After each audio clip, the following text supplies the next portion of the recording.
Hello, varnas kitchen ടേൽസിലേക്ക് എല്ലാവർക്കും സ്വാഗതം. പാലും തേനും ചേർത്തിട്ടുള്ള ജ്യൂസി ആയിട്ടുള്ള ഒരു ബ്രെഡ് ടോസ്റ്റിന്റെ റെസിപ്പിയാണ് നിങ്ങളിപ്പോൾ കാണുന്നത്.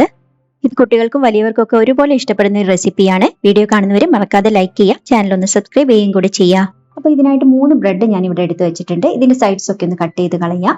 ഇങ്ങനെ മുറിച്ച് കളയുന്ന ഭാഗമൊക്കെ നമുക്ക് ബ്രെഡ് ക്രംസ് അല്ലെങ്കിൽ റസ്ക് പൊടിയൊക്കെ ഉണ്ടാക്കാൻ വേണ്ടിയിട്ട് യൂസ് ചെയ്യാൻ പറ്റും. ബ്രെഡ് ഇവിടെ റെഡിയാക്കി വെച്ചിട്ടുണ്ട്. ഇനി അടുത്തതായിട്ട് നമ്മളൊരു പാത്രത്തിലേക്ക് ഒരു മുട്ട പൊട്ടിച്ചൊഴിക്കാം. ഇതിലേക്ക് 1 ടേബിൾ സ്പൂൺ ഫ്രഷ് ക്രീം. ഇത് ഫ്രിഡ്ജിൽ വെച്ചതുകൊണ്ടാണ് ഇത്രയും കട്ടിയായിട്ട് ഇരിക്കുന്നത്. കുറച്ചുകൂടെ ലൂസായിട്ടായിരിക്കും നമ്മൾ പുറത്ത് വെച്ചാലും ഉണ്ടാവുക.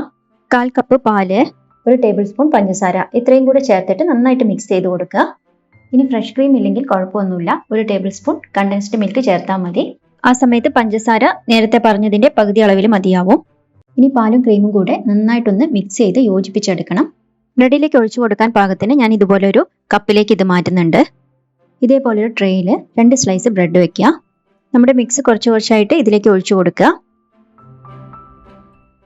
ആ 2 ബ്രെഡും നന്നായി സോക്കായി കഴിഞ്ഞാൽ അടുത്ത സ്ലൈസ് വെച്ചു കൊടുക്കുക. വീണ്ടും നമ്മുടെ പാലിന്റെ മിക്സ് ഒഴിച്ചു കൊടുക്കുക. സൈഡ്സ് ഒക്കെ സോക്കാകുന്ന രീതിയിൽ നന്നായിട്ട് ഒഴിച്ചു കൊടുക്കുക. ഇതുപോലെ ഒന്ന് തിരിച്ചിട്ട് കൊടുക്കാൻ പറ്റുമെങ്കിൽ നന്നായിട്ട് സോക്കായിട്ട് കിട്ടും. പക്ഷെ ബ്രെഡ് മുറിഞ്ഞു പോവരുത്. ഇനി അത് പറ്റുന്നില്ലെങ്കിൽ കുഴപ്പമൊന്നുമില്ല, ബ്രെഡ് നന്നായിട്ട് സോക്കായി കിട്ടണമെന്നേ ഉള്ളൂ. ഇനി ബ്രെഡ് ടോസ്റ്റ് ചെയ്തെടുക്കാൻ വേണ്ടിയിട്ട് ഒരു പാനിലേക്ക് കുറച്ച് ബട്ടർ ഇട്ട് കൊടുക്കാം. അത് മെൽറ്റായി വന്നു കഴിഞ്ഞാൽ എല്ലായിടത്തും നിന്ന് സ്പ്രെഡ് ചെയ്ത് കൊടുക്കുക. ഇനി നമ്മുടെ ബ്രെഡ് സൂക്ഷിച്ചെടുത്തിട്ട് പാനിലേക്ക് വെച്ച് കൊടുക്കാം. ഇതുപോലെ ഫ്ലാറ്റ് ആയിട്ടുള്ള സ്പൂണോ ചട്ടുകമോ എന്തെങ്കിലും യൂസ് ചെയ്യുക. ഇനി ലോ ടു മീഡിയം ഫ്ലെയിമിൽ ഇട്ട് കൊടുക്കുക. എന്നിട്ട് ഒരു 2 to 3 മിനിറ്റ്സ് ഇതൊന്ന് അടച്ചു വെക്കുക. സ്റ്റവിൻ്റെ ഫ്ലെയിമിനനുസരിച്ചിട്ട് സമയം ചെറിയ വ്യത്യാസം ഉണ്ടാവും. ഒരു 2.5 മിനിറ്റൊക്കെ ഇപ്പം കഴിഞ്ഞിട്ടുണ്ട്. ഞാൻ ഇതൊന്ന് തിരിച്ചിട്ട് കൊടുക്കുകയാണ്. ഇതുപോലെ 2 സ്പാച്ചുലയോ സ്പൂണോ വെച്ചിട്ട് ചെയ്തു കൊടുത്താൽ മതി. പതുക്കെ ചെയ്യാം. 2 മിനിറ്റിന് മുമ്പേ ഒന്നും ആരും മറിച്ചിടാൻ നോക്കരുത്. ഈ സൈഡും ഏകദേശം 2 മിനിറ്റ് നേരം വെക്കുക. അതും കുക്കായി കഴിഞ്ഞാൽ 4 സൈഡ്സും ഇതുപോലെ ഒന്ന് ഹോൾഡ് ചെയ്തിട്ട് ഒന്ന് ഡ്രൈ ആക്കിയിട്ട് എടുക്കണം. ഇപ്പോൾ ഇതിൻ്റെ സൈഡ്സ് ഒക്കെ കുക്കായി വന്നിട്ടുണ്ട്. ഇനി നമുക്കിതൊരു പ്ലേറ്റിലേക്ക് മാറ്റി കൊടുക്കാം. ഇതിൻ്റെ ചൂട് ചെറുതായിട്ടൊന്ന് വിട്ടാൽ 1 മിനിറ്റൊക്കെ വെച്ചിരുന്നാൽ മതിയാവും.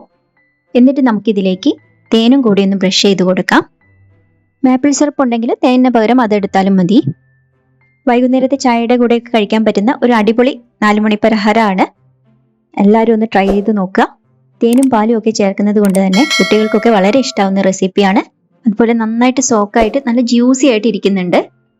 വീഡിയോ ഇഷ്ടമായെങ്കിൽ മറക്കാതെ ലൈക്ക് ചെയ്യുക, ഷെയർ ചെയ്യുക, കമൻറ്റ് ചെയ്യുക. ചാനൽ സബ്സ്ക്രൈബ് ചെയ്യാത്തവർ തീർച്ചയായും ഒന്ന് സബ്സ്ക്രൈബ് ചെയ്യണേ. കൂടാതെ ബെല്ലൈക്കൺ അമർത്തി ഓൾ എന്ന ഓപ്ഷനും കൂടി ഒന്ന് എനേബിൾ ചെയ്ത് വെക്കുക. ബൈ.